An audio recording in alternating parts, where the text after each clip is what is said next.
a comprehensive look at trends, fund profiles, and more in Exploring ETFs. Hi everyone, welcome to Exploring ETFs. I'm Neena Mishra, and today we are talking about the best and worst performing ETF areas of the first half. So it was a very challenging first half for stocks, bonds, and almost all other asset classes. They delivered their worst return in decades, and even traditional safe haven areas, many of them did not provide any refuge to investors.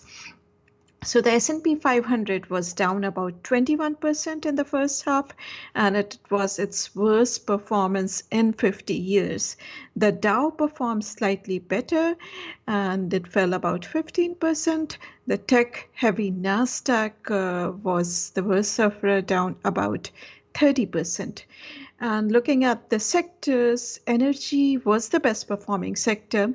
It was up about 29%, and it was the only sector in the green. And I must add that over the past few days, energy stocks have started plunging, mainly because of growing recession fears. And if we get a global recession, then we may see a slowdown in demand for energy. That is why energy stocks have suffered in the past few days. But over the first half of the year, consumer discretionary was the worst performing, down about 32% in the first 2 quarters. Now, looking at the best performing areas, as I mentioned, energy was the best performing sector. Energy, oil, natural gas, and other commodities were the best performing ETF areas. And this ETF, the United States Gasoline Fund, which holds futures contracts on gasoline, this was up about 70% during the first half, and that's mainly because we know that the war in Ukraine supercharged this rally in oil and natural gas, because Russia was one of the major exporters of oil and natural gas. So the disruptions caused by the war sent oil and natural gas prices soaring.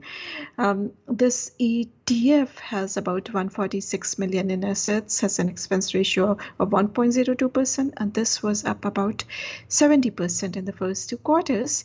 Other commodities also benefited by disruptions caused by the war, and this ETN, exchange traded note, which holds 6 energy futures contracts, this was up about 65% in the first 2 quarters.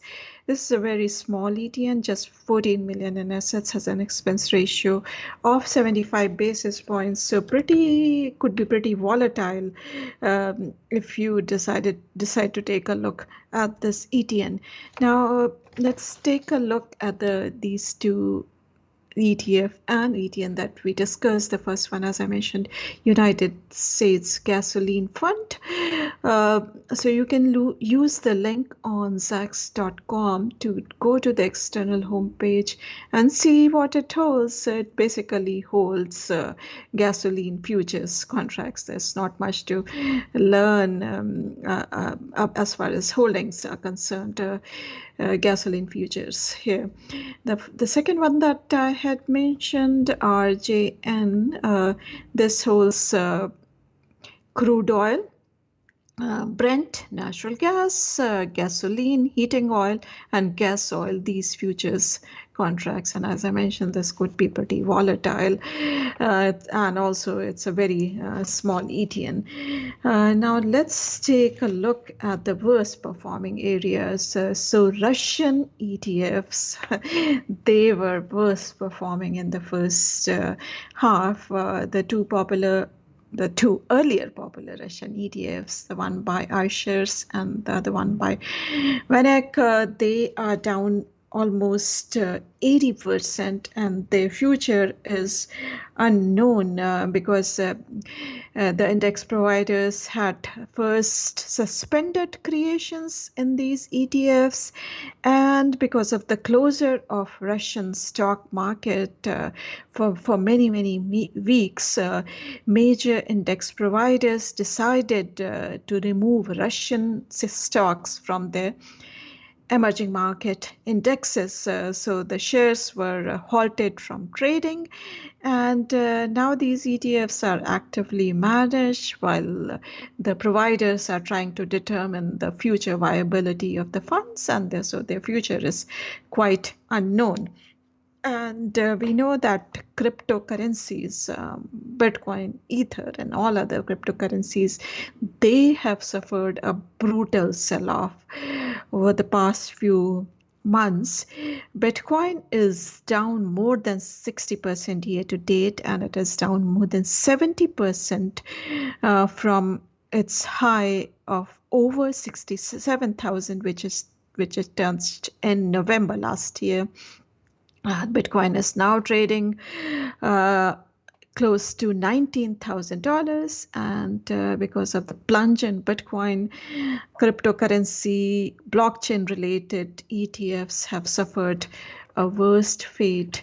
They are down more than 70% year to date. The Global X Blockchain ETF BKCH and the VanEck Digital Transformation ETF DAPP and others also, they are down 70% year to date. Now, so this is the Russia ETF. You can see what the index provider is doing.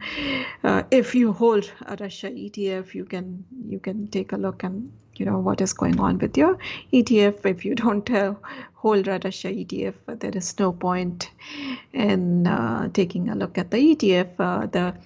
The other one which I mentioned, the blockchain ETF, if you believe that the sell-off in digital currencies and blockchain-related companies has gone too far, then maybe you can take a look at this ETF. This is by Global X. This is what it holds. Companies like Coinbase have fallen a lot, but we do not know whether the sell-off is over. So you can take a look only if you have a lot of risk tolerance. Thanks for watching. Make sure to check out zacks.com/promo for an interesting offer, and also make sure to subscribe to our videos, and I'll see you next week.